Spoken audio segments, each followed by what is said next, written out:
Welcome to Mool Matters, a podcast where we discuss where we are today and try to get to the root of it.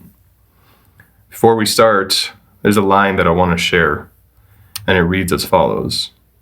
Change doesn't begin with public policy, and it doesn't wait for a campaign. It actually often starts with something far more intimate. Change begins with one conversation. And that's why we're here today, to work through the art of conversation and have a conversation with our brother Gurvir about his journey and how he got here.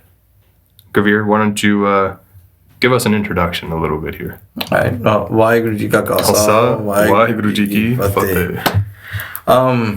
My name is Gurvir Singh. I am a father, a husband, a brother to not just to my family, a blood family, but a brother to a larger. To many. You are a brother to many.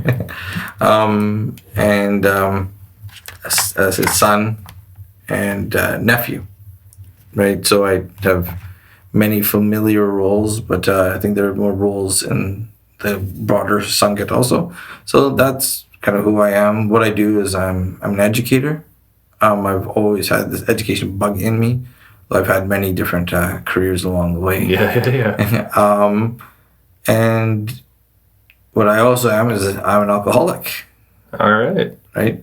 And also, I would say that I'm attempting to be a Gursick. Nice. Because we're always learning? Always learning. Because we're always learning. And that's part of the reason we're here with this conversation today is to discuss your journey to sobriety and your journey as an alcoholic. You are now, from what I remember, 6 years sober. Yes. How are you doing? Oh, I'm handling stresses like everybody else. Like everybody in this earth. But unlike a lot of the population, is I handle it without alcohol. Yeah. Right? Where it's advertised as something that is something that will help you, right? Something that is pleasurable and joyous. Mm-hmm. And for those people that are not affected by this sickness, it can be that. But but for people that are affected by the sickness, it is something that is disastrous. Absolutely, especially when you fall down, you continue falling. Oh, people use the term rock bottom. Yeah.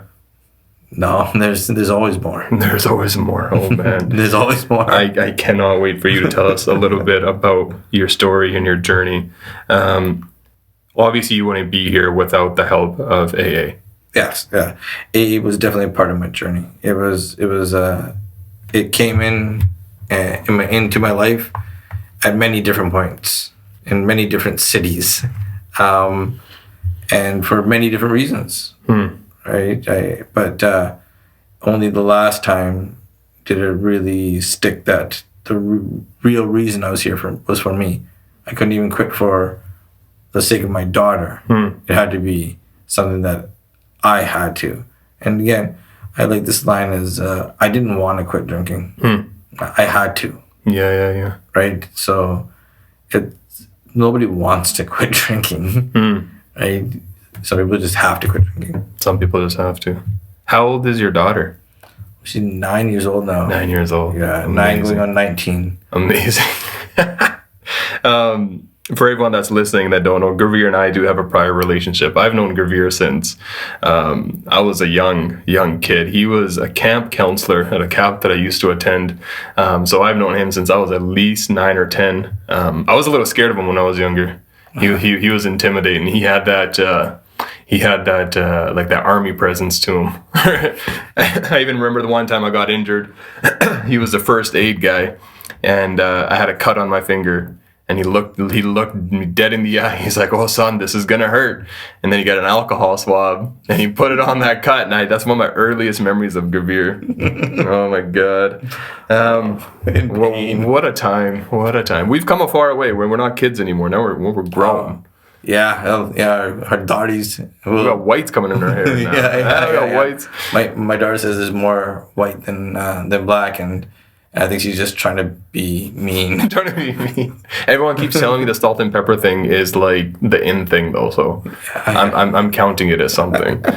Okay, the starting question or the big question is, what is it like?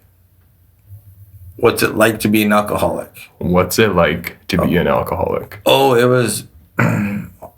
was multiple personalities that coexisted and agreed to live amongst each other, and they would take their turns to show up and to leave, and there was a transition of those personalities. So such personalities, the happy drunk, right?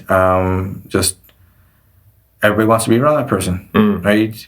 The thing is, with me, I had all these different groups of friends. So a group A, say we have 3 groups. So group A would drink on, say, Mondays and Wednesdays. Group B is Tuesdays and Thursdays.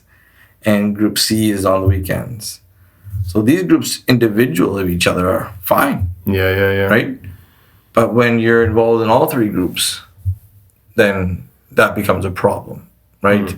And I desperately want to be accepted. Don't know where that comes from. That's a deeper conversation for another podcast. Yeah. But there were definitely feelings that needed to be hushed, and still I worked through some of them. But I'll say this: I had a great childhood, right? I've had a blessed life overall, I would say. But everybody has struggles, and how you react to those struggles, how you're even genetically made to be able to react to those struggles. That is something that was missing for me. And then alcohol for me just made me feel more confident, right? And I was funny. I was charming. I was, looking back and hearing stories about who I was, but I always thought myself as ugly, as skinny, as a loser. Talking to my friends, and all my friends are very successful and very charming, and I always thought I was the loser of the group.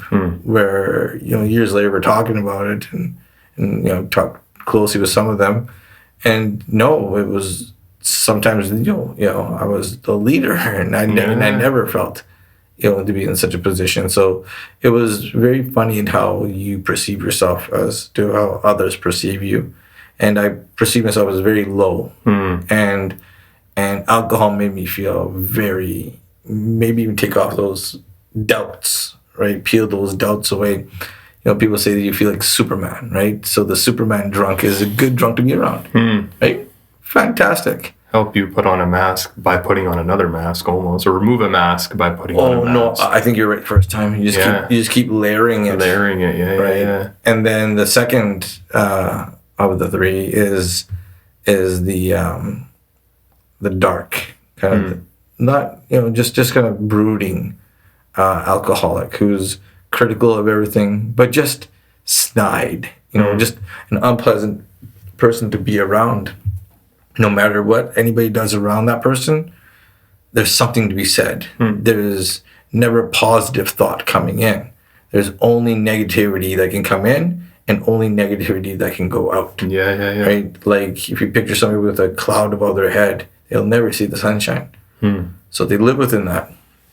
But they can live a very successful life as that, right? Especially in the society that we're in now, so individual. You can just live among, as long as you can be mediocre. You can still have a very successful life in the society, in the kind of jobs that reward you nowadays. So yeah. Then there's the third, and this one is darkness. This is violent. This is spiteful. This is anger. This is something that defies reason. This is not the same person who right? This person has crossed up over a line that they would never cross. the person that you know is not there. When you look into this person's eyes, you can literally see that the person that you love, that It's you no know, longer there. is not there. Yeah, They're just blank. Yeah. And their behavior then is animalistic, right? Whether it be, any kind of deviance, right? And again, from hearing from those rooms, those anonymous rooms, the stories, when you cross over, it's hard to come back, Yeah. right? And then that's it. Those are the three that I've identified, as the biggest buckets, I can say. And I've been all of them. Yeah. Right? Been all three. And when I look back, and this is what we do when we talk about where we've been, and that's reflect. Absolutely. Yeah, but I try to look back on the first two. Yeah. Okay. Right? Yeah. Because again, when you look back to the third, right, that's when the real work has to come in. That's when, again, relapse is a very realistic thing in alcoholism, right? Yeah. If you go down some of these darker roads unaided, when you go down these dark roads without any map, right? Yeah. Relapse is very likely. Yeah. Right? Yeah. So having this guide, which for a while for me was AA, it set me up with some great behaviors, great processes, changed my life, right? When I entered that room. My favorite hoodie I wear is the same hoodie I wore on that first day that I was at AA, and I wear it all the time. Oh, beauty. Right? What a story. Yeah. So, yeah. Oh, man. Thanks. Thanks for sharing candidly, first of all. Oh, no worries. I remember you as the comedian. Wow. Once I grew up and I was doing my downtown Granville Street thing, I remember you as being the comedian. What a time that was. It was a time that I wish I remembered. Yeah. Right? Honestly, the stories people tell me about me and how they had an interaction with me, it's a joyous story. Right? Yeah. It's like, you danced like this. Oh, you said this. Nobody bugs that uncle. You got him doing this. And even some of the positive stories in my marriage can be attributed to some of my alcoholism. Like my wife never dances. She never has, ever. Just not in her personality. But because she loves you so much, and I knew she was uncomfortable with it, but I was drinking, not to her behest, to her even knowledge. But we'll get into that later. But I would get her to do these dances. And it's something I regret now, but it's something that her family still sees as a positive thing, right? So they'll tell me, Gurvir, because of you, Gurvir, she did this. It wasn't me. And really, if you look behind the scenes, it was an ugly thing that was happening, right? That I was pressuring her. I was not being not abusive, but you're newly married. You want to be help each other, make each other happy, right? This goes back into what you said earlier, perception. Oh, absolutely, right? Because again, the perception of alcoholism, right, in our house was huge. Like we didn't drink. There's no alcohol in my house. Yeah. None. Right? You ask anybody about our house, complete non-drinking house. Yeah. Don't even bring alcohol to the house. Actually, don't even go to the house if you have alcohol in you. That was the reputation of my house. Yeah.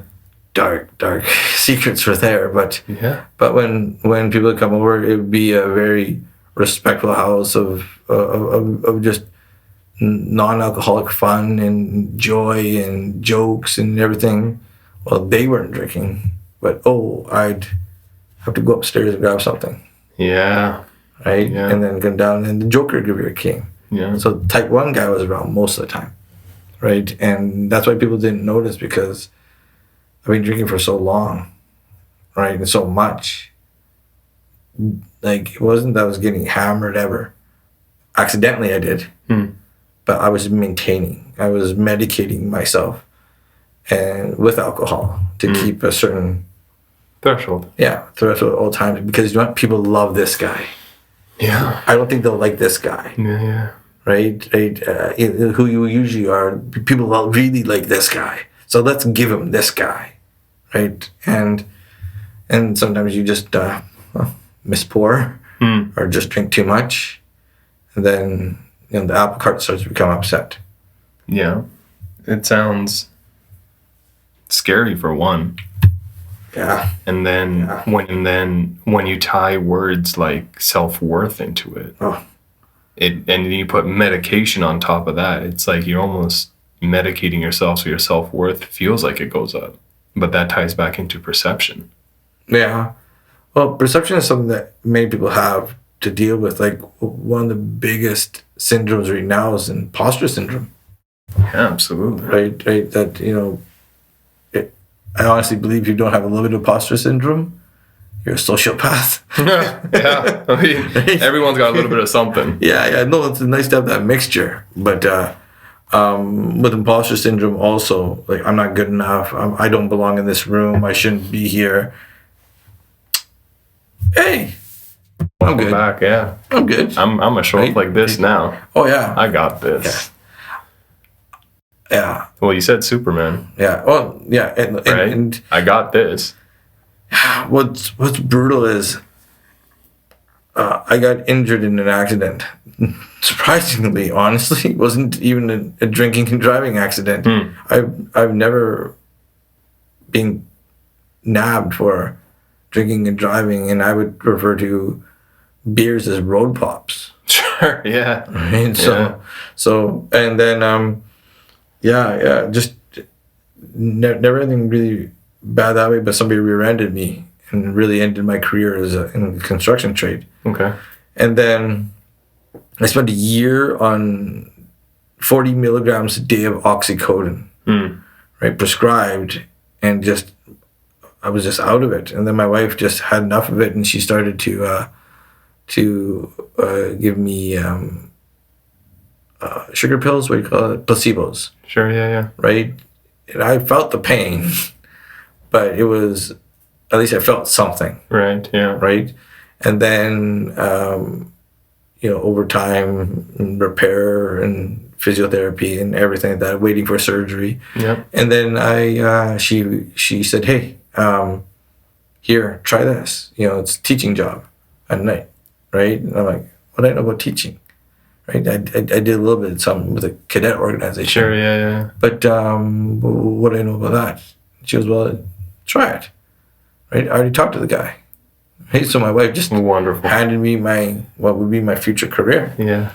And supported me through it. She's got her Master's of Education. So was her brother, and my father-in-law was the first Punjabi teacher in Khalsa School in British Columbia. Oh, awesome. Okay. So really married into a strong Punjabi language family, right? So that's why my daughter's primary language and language of her thinking is Punjabi. Right, from the roots. Yeah, right from the roots. Punjabi was stolen from my family, from my side, by my maternal grandfather. Okay. He was born here in New Westminster. And raised throughout the school system here. And I can't imagine how hard it would have been back in those times. Oh, I can't even begin. So I don't begrudge him for the ridiculous decisions he made. But language was cut from my mother tongue. Right, yeah. So I made an oath to myself at a young age that I would correct that. Eventually learn Punjabi again. I found the laziest way of doing it. I didn't learn the language well. I just married into the language. Oh, yeah, man. It was like, you found a way to bring it back into the family, and that's a beautiful thing. Yeah. So, and it sounds like it's going wonderfully too. It really is, and again, just to, always improve, right? Yeah. Wherever I am at, wherever the panth is at, I try not to take away. Yeah. Which gets to a very dark matter for me. And this is a matter I wanted to talk to here, because this is a I don't think I've ever highlighted this at an AA meeting. I've spoken. Tell me more. Because this is a sick space. I was drinking, looking like this. For those that are listening, Gurvir is a Sardar with a full damadla and a full beard. I'm gonna leave it at that. Yeah. So I call this the Guru's Bana, the uniform of a Sikh. Absolutely. Right. So to put this on and to still commit such an act of, going against what are part of the edicts of that uniform, right? In the Canadian military, that would be either mutinous or treasonous behavior. Yeah. Right? Yeah, sure. So they make clear I understand the depth and depravity of what it is, but there's no but. Right? Everybody can blame a disease, but every decision you have to make, and good or bad, there's always a consequence. I teach my daughter that. Yeah, and you see that now. You have that clarity of that now, but you never had that clarity before. No, you have to do work to get. You got to do the work. You have to do work to get here, and the work was within 6 spaces, because no one else can understand. Yes, you just wear a turban. Lots of guys wear turbans and they drink.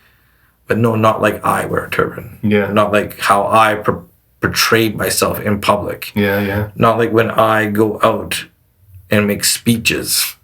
Yeah. Right? When I go out and I teach children. Right? These are all things from, again, sober in the daytime, but hiding at night. Yeah. You know what I mean? But still hypocritical nonetheless. Right? Do as I say, not as I do. Right? Hans and Franz, not up to the nest now. Brother, you are sharing so much of your wisdom and your story, and how are you feeling sharing this right now? Hopeful that if anybody can reflect on my words and my story, and find a way to see that on the other side, which we haven't gotten to yet, but again, obviously, things are going pretty good. I'm sitting here with you. Yeah. Right? An absolute beauty of a human. I cannot say it enough. But if anybody can reflect on any of this, then it gives me hope that at least they know that there's a path. Whether they take that path today, take that path at our retreat, sick recovery retreat, or take that path in the future, right? At least they know that there is a path in the Sikhi frame. And I just keep coming back to the Sikhi framework. We believe that spirituality is so important. Well, and our Gurvirs and my goals have been aligning for the universe does what the universe does, and somehow we reconnected. We're just wanting to plant seeds now. Yeah. And that's become one of the goals. It's just to plant seeds wherever we go. Yeah, there's a saying, and it came from. I wish I was so educated I could tell you it came from this book, but it came from Instagram scrolling. All right, tell me. But I've changed this one stupid thing by Gervais. Sure, it was the comedian. Yeah. Go. That he was in a scene, and the woman says to him, something along the lines of, "Your job is to grow a tree that you will never know the taste of its fruit." And I've heard it as also, you'll never know its shade. I've heard the shade one. Yeah. I like the taste of the fruit one.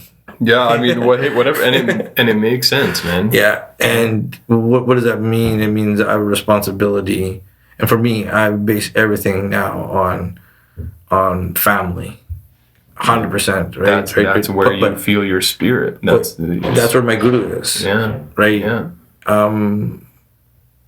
Even in the depravity of my drinking, I was drinking. As I said, my daughter's 9 and I'm 6 years sober. So the first 3 years of her life, I was drinking. But it was an interesting thing because I knew I didn't want to, not necessarily be a part of her life, but I knew that if she was going to really immerse herself in Punjabi, it couldn't be around me. Okay. Yeah. Right? Okay.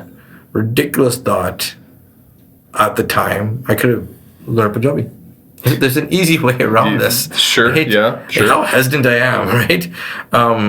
But it's funny. I learned how to read Gurmukhi. I can do it, but I just never had the want to do that. And I tell you one thing: a lot of shame comes from that, as being a child who didn't have Punjabi, and living in a small town of Houston, BC, where every other brown person's first language was Punjabi.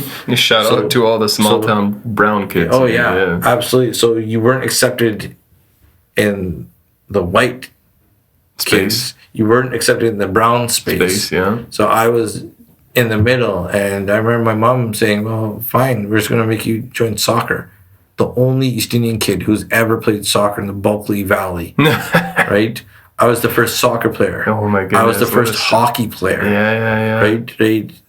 Honestly, like I asked my parents about this because I have a memory about this, but they say no. But my parents still parent me. Do you know? Sure. What I mean? Yeah. I mean, your parents are always going to parent you. You're still the baby. I just remember thinking my nickname was Packy. Oh, okay. Growing up in hockey. I have a clear memory of the coach actually saying to me, calling you that, sure. It wasn't hateful. It wasn't spiteful. It wasn't. It's just the language that he knew. It's just like, it's Packy's turn. So yeah, I mean, I always describe racism as two ways. One, it's either malicious or it's ignorant. At least ignorant you can teach, and it's not necessarily malicious, right? Yeah. So that I usually, and all small town kids, right? Shout out to my Williams Lake family. Like we've put up with a lot because of that. But that this is an interesting point because one, the story itself, it paints such a picture of where you got to and how you got there. Now I guess the curious question is what happened that caused you to want to stop? Where was that moment? Oh man, I wanted to stop for a long time. Do you? Well, I guess on that note, do you remember like the first thoughts of wanting to stop? Oh, I can tell you something that I hate telling, but must tell everybody I talk to about this. You hate telling, but you must tell it. Well, let's take a breath and do this thing. I used to hide a Mickey. Just a small bottle of Smirnoff, right? I only drink Smirnoff because the smell was minimal. You could cover it up well. You weren't sweating. Even sweating it out was that, and it did make me violent.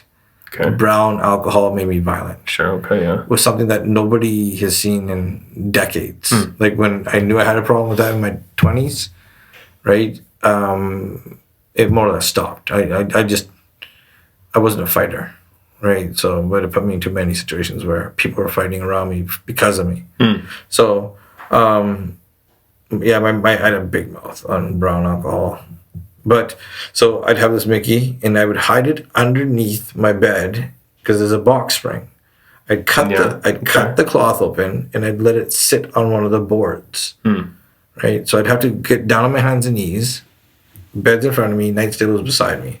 On my hands and knees, and I'd reach underneath and I'd grab the ball and take a swap, put it back, go drink some spray, some Coke, something else, give a little gum, whatever I need. Depends who was around me, who I'd be interacting with. Yeah. Then it was just every day. I'd just go to my knees, right, at the side of my bed, reach under and drink. And then I knew I had to quit. Like, my health was not doing well, right?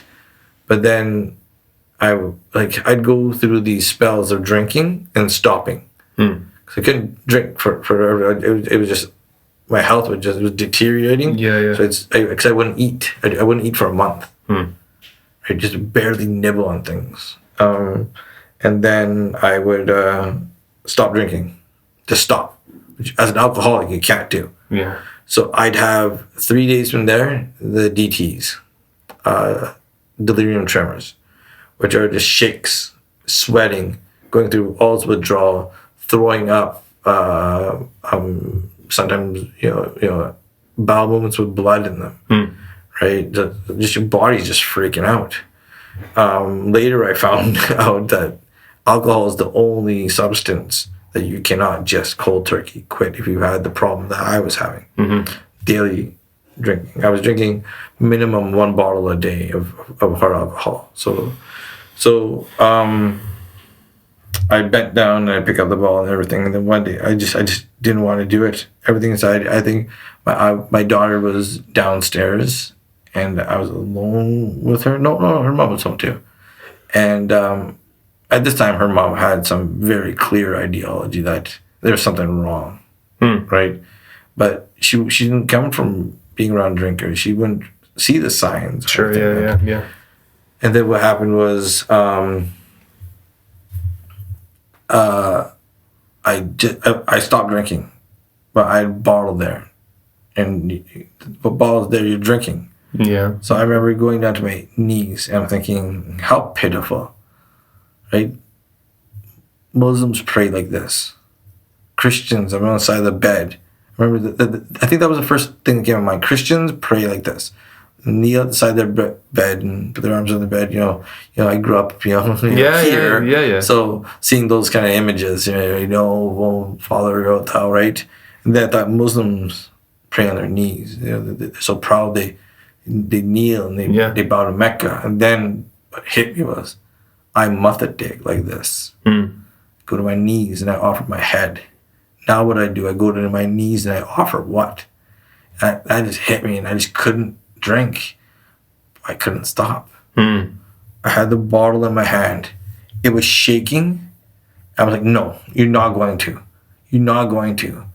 It went to my mouth. You're not going to. Brain saying is, you're not going to do this. I swallowed. I'm crying. I'm crying. I'm bawling.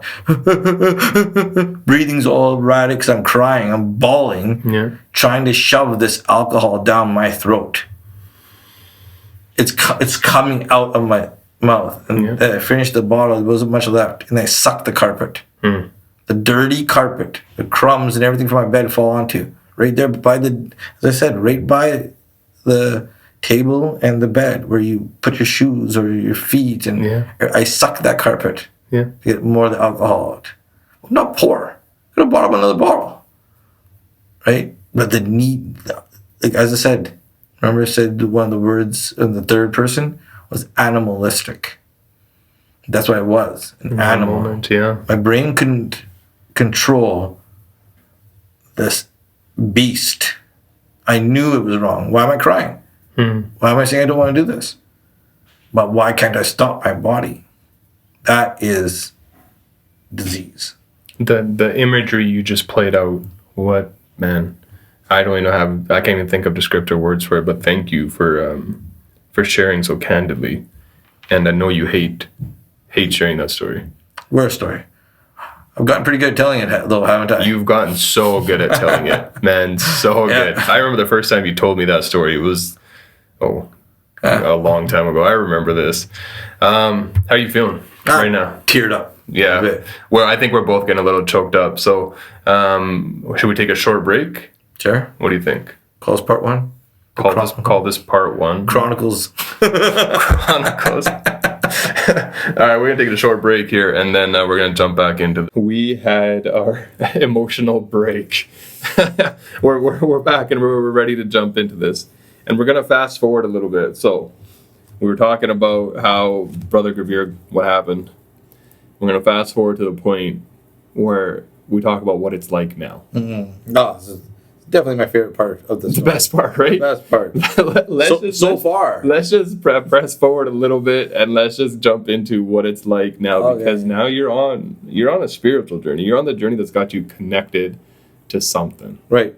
So I always had Sikhi in my life. Obviously, wearing the bana was finding the right footing, I would say. Right.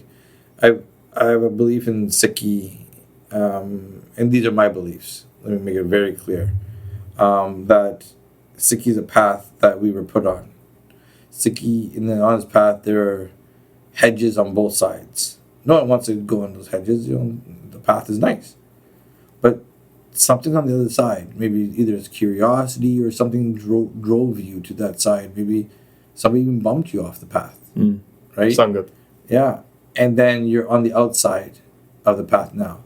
Now, what seemed like a little bush from the path when you get bumped off, you understand that there's an embankment. Now, you can still walk parallel to the path, just on the outside, right? But it's a lot of work, like whether it's spiritual, mental, even sometimes physical work, to get up that embankment and get back onto the path. Some people never get back onto the path because they don't see a point of being on the path. It's people who see a value in being on that path that will attempt to get back onto it again, right? And that's kind of where I felt I landed. I was walking parallel to the path for so long that I was getting the warmth from the path. Right? I could hear the path. I always say that it's that animals that are brought into Sikhi households are very lucky, because even though they don't have the ability, they still are being surrounded by Simran, Naam, by Bhakti, right? How lucky are these animals? Absolutely. Right? I always say that an animal in a Sikh house will be born a human next. There's not much in between. I love your thoughts and your philosophy, your take on the Sikh philosophy. Just an absolute beauty. And I speak of the healing journey from like 4 different lenses. I speak of it from the biological, the psychological, biopsychosocial, and then I drop right into the spiritual. Those are the 4 legs of a chair. Yeah. And that's how I've been looking at it for as long as I've been working in it now. Right. The chair I'm sitting on right now, it has 4 legs, but I don't know much about the legs, right? I just trust the chair is going to hold me up, and that's why we have people like you and the people in your domain that understand the construction of the chair, so that people can just sit and not worry. That's right? That good. Right? So that is, it's the support that allows you to sit high, right? There's so much support underneath me right now that I'm going to sit here proudly, right, and be of service to my community just by talking to you, right? Just by being here and sharing something. What brought me here was AA initiated the steps for me to remain here. But what brought me here is my relationship with my guru. My ever-changing, evolving, organic relationship. The thing that the guru has said to us that we have some control over. Right? Guruji controls it all. Right? But Guruji has given us a chance to be in the play or to see the play. Right? And only so very few people get to see the play. And sometimes he'll give us a realization, right? Hey, remember you're in a play. Right? But the funny thing about that is you get that realization, but it's like the memories of a child. You lose them naturally. Then every so often, then you're back in the play. And then again, you have to have a realization. So for me, being able to realize that I was in the wrong place was a spiritual thing. Guruji, just through doing part, and honestly, sometimes it was just process. I wasn't sitting in there, right? If you remember, so many Janmasakis, but my mind wasn't into my Japji Sahib, my So but I didn't stop the process. Right, the process was something that's something that AA aspects of AA I'd bring into myself. Right, AA would allow me to say, okay, this part of AA, this part of Sikhi fits into this piece. But I was just doing that. I was piecemealing my own program. One of the last times, again, I have no disrespect to AA, right? If you actually look up any kind of help for the alcoholic, AA worldwide is recognized. Right? AA has saved more lives than I think can be counted. Right? because not just the alcoholic, it's the alcoholic's family and Well, the it's reverberations. not just the individual's journey, right? Oh, no. Addiction is a communal journey. Well, absolutely. Today, what I'm here is I'll talk about my journey, but it's hard within the time to talk about the ripples Yeah. that my journey, every step that I had, right, rippled. And I'm not talking, some, like butterfly effect. No, I know what you're saying. But when you make a stop, Yeah. right, everything around you is affected. Yeah. Right, Yeah. and that's what alcoholic is. They don't walk through life. They don't flutter through life. They stomp. So I think one of the questions that really comes to mind now is, for a long time, when you made the decision that you were gonna become sober, you were gonna stop. Were you reciting Gurbani at that time? And when did you start contemplating? When did you start contemplating like that spiritual wisdom rather than just reciting the spiritual wisdom? I think while I was still actively drinking, I was delving into Bonnie more. Yeah. And still to this day, I cannot remember what it's called. One of my mentors reminds me all the time, something Ras. Not be Ras. But when you cry when you're reciting Gurbani, like That feel. right, Yeah, okay. that it shakes you and you just Yeah. no. It's because you take from Gurbani what you're meant to take from the Gurbani, from the Shabad, from a Bori, from Kirtan. You take from it what you need to take. Yeah. And sometimes people put it into you at a time, and you don't even know. One of the main reasons I came into Sikhi was Bice Up by Jeevan Singh. And just every instance that he creeps into my life, right, is different. There's a shabad that I actually got to recite for this Baba who's gone now, who's really close to us, my dad. Amrit Piyo, Amrit Koda Pikya Miti. Right, in my Punjabi, I apologize, but it says that the Amrit is like bitter, the poison is sweet. And I remember that whole shabad, I learned how to play it. One of the only shabas I can play, and I'm horrible at Kirtan. I'm very proud that you were good at that shabad. No, still that I know that shabad. Yeah. That if I have to break it out, I break out this one, which is an announcement to the Sangha that I'm a flawed individual, right? And I'm such a fool that for so long that Amrit was so bitter to me, right? And the poison that I had was so sweet, right? It was like nectar, right? But on the bottle, it had the skull and crossbones on it. Right? My brain knew I was drinking bleach, right? But I still allowed it to happen. And my brain said, "Okay, well, fine. If you're going to do this, it's sweet." Right? Coping. Yeah. So, Sikhi was brought to me again from a very young age. Actually, West Coast Sikh Youth Alliance is a camp that was. We're dropping a camp name. Yeah. Shout out to West Coast Sikh Youth Alliance. But them and two people individually were essential in my life. My parents entrusted me to live with them. They took me off Vancouver Island and they placed me into their parental homes. Yeah. These two people weren't married yet. And they kind of shared a responsibility for me.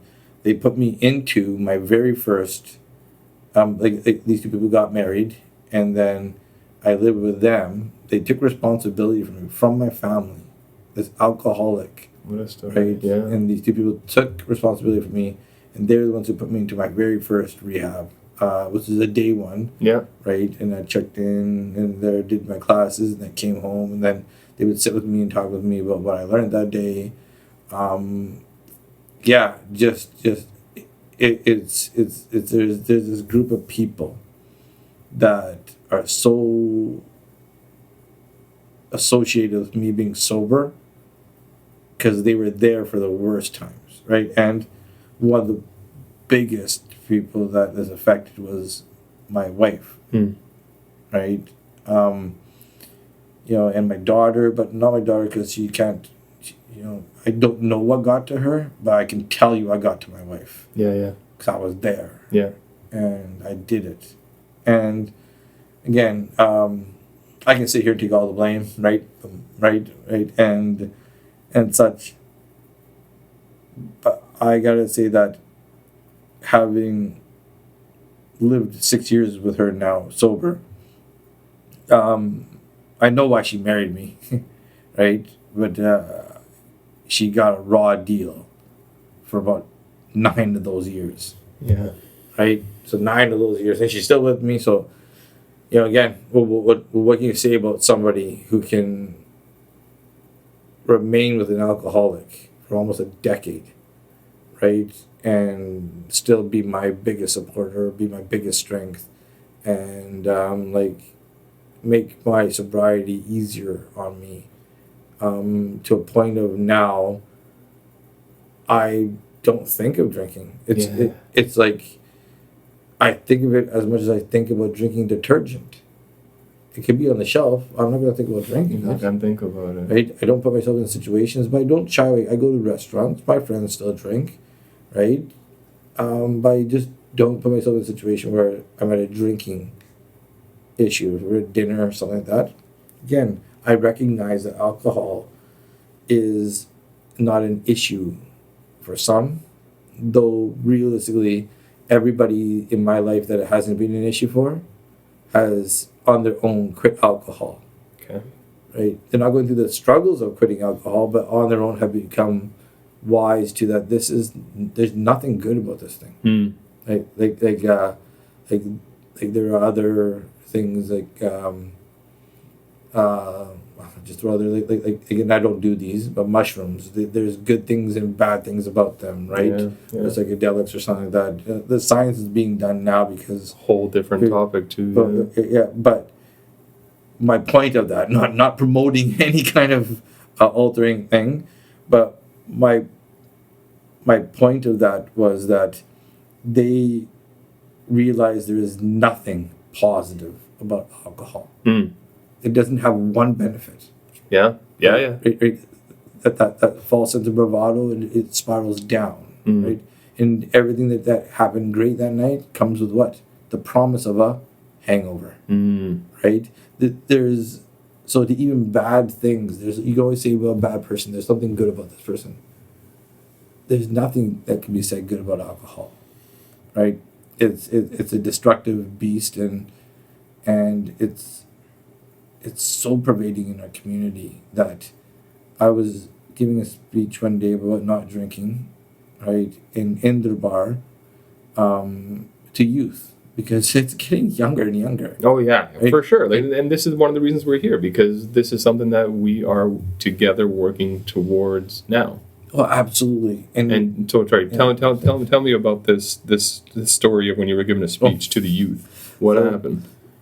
Afterwards, a mother came to me with her kids, but her kids were too young to have really have benefited from this, but it was on schedule, right? Sure, yeah. So she brings up to me in tow. My wife's behind me, and I think we have a newborn. No daughter yet. And she says, bice up. And I was like, no, just Gurvir budgie. Yeah. She says, I don't agree with drinking. And I go, that's fantastic. You're in the right place. Yeah. Solid. And then she goes, yeah, but my family does. And I go, but look where you are and look where your children are. Right? You're making the message very clear. Yeah. Right? But they have parties and they have picnics and this kind of stuff. And I go, yeah, I understand that. She goes, but they're always drinking. And I go, and your children see it, right? So you bring the children to the Gurdwara to see what? Sangat. So that they would become more attached to Sangat. So you take them to the party, to the picnic, why? To see family. Why? to become more attached to family, Sure. Yeah. right? But when you're in Sangat, they become attached through bonding. Well, when you're in with a family event like this, they get attached through the partying, Yeah. the dancing. Love dancing. But, Amen. but, Let loose. but the drinking is too much of a part, right? Your blog on this is dead on how it's pervaded into our community to a Yeah. point. Oh, yeah. To a point of now, I was saying that when we used to go to a reception, there's a bar. That's where all the men were. Yeah. Right? Now we have wine bars and every other kind of bar, and we're calling everything a bar. Exactly. And it's all pointing towards the root of it, which is the alcohol. Yeah. And that's what's pushing our community away from spiritual connection and real communal connection, because we're putting, like we said at the beginning of this, we're putting a mask on top of a mask on top of a mask, and we just keep on masking. Yeah. And now we're up in here trying to remove one layer at a time. As per your spiritual journey, where can you say where you are? Like, how, like, whoa, how, like, you feeling solid these days? Feeling connected? I feel solid. I feel connected. I feel rooted into a reservoir that will never go thirsty. And you're, a reservoir will never go thirsty. What a beauty. That I'll always have something to draw from. When I'm weak, I have strength. When I'm egotistical, I have humbleness. Yeah. Everything, I have this reservoir. Now, here's the interesting thing is, though, you have to know when you're thirsty. Mm. You're just going to keep going, right? So, you've ever been doing something so much, right? Whether it be gaming or working or into a hobby, and then you forgot to eat or you forgot to drink, and you're just so in depth with that. Yeah, right? Yeah. That's life. You're just in depth. This is just life. Yeah, life right? is, yeah. But then when you pause to think, and again, my work with you has given me this thing, and something I've shared when I was doing my master's with my class, which is still being used at SFU right now. Mm. Is they used to say, "Oh yeah, pause and reflect on this, pause and reflect on this." And I said, "Well, we have a word for that." Oh, say the word, right? brother. Say the word. Rahao. The Rahao is the word. We have a word. And that means that what has just preceded is so interesting or important, or whatever verb you want to use, is a positive thing, right? Yeah. It's so positive. Marinate on this. Marinate on it. Contemplate. Just The wisdom is there. Just contemplate. Yeah. So I think that is the key. Again, found in Bani is to Rahao. Beauty. Right? There's you again, I'm not the one who came up with this, right? Sache Pacha. But even commercially, there's a camp Rahao, mentioned another camp. My friend, we are just mere vessels on this journey. Right. And we are just doing the best we can. Like that. So I'd say that's all I got. Yeah. I mean, I think we've shared. I think we shared more than enough today, especially for a first episode. We rocked the part one because we got emotional. Part two, we get emotional. We trying our best here. Are you cool to end here? Oh yeah, very good. Yeah. I'm cool to end here too. Yeah. If we come up with more, we'll let you all know. But this is where it's ending, and I want to start off, I want to end this with that quote that started this podcast episode off, and that goes, "Change doesn't begin with public policy, and it doesn't wait for a campaign. It actually often starts with something far more intimate. Change begins with one conversation." Conversation, brother. Beauty. All right, we out of here. Thank y'all. Waheguru Ji ka Khalsa, Waheguru Ji ki Fateh.